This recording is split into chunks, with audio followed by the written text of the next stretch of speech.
Yun mga para sa magbabalik tayo dito sa dati naming project So sa mga sumusubaybay po sa aming YouTube channel sa FB page,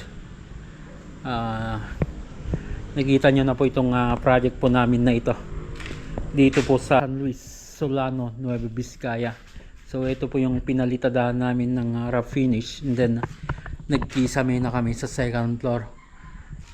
So may budget na ulit mga idol para dito po sa natitirang mga gagawin po namin dito So sa tiles, and then kisame ulit, then hopefully sa pintura din.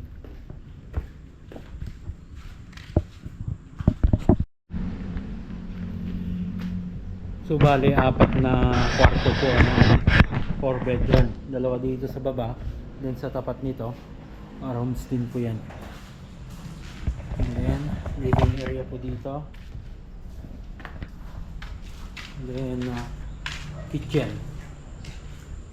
So dito mga idol, nakita ko na ito before yan. So yung kaya ganito mga idol is yung ng lote, yung sukat ng lote, kaya ganito yung sa CR, ganyan din po sa taas. And then itong hagdanan mga idol, magkabilaan po ito. So yung layout nito mga idol, hindi po kami yung sa palitada lang po yung ginawa namin una dito. Then inabit rin namin itong mga GI na hamba. Yan, lahat po ng hamba nito is GI. Then nagkisame din po kami dito. Yan kisame. Yan, CR po ng second floor, halos kaparehas din po sa baba. Binago ko din yung nito mga idol, yung sa pipe nya dun sa CR, nandun siya dati. Yung dati wala na po yun. So ito na yung bowl, then dito yung lavatory, then shower area, then plain ceiling.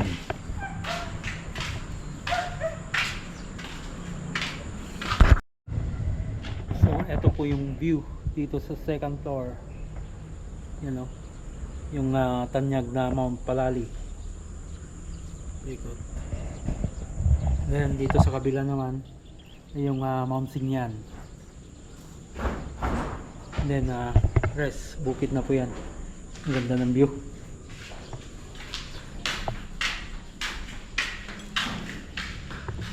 Then propose natin dito mga idol ay na po ito, PVC ceiling na lang po dito sa baba, dito sa pinaka incline niya.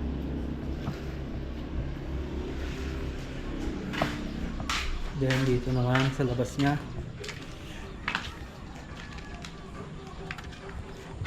music, tanggalin yung copyright.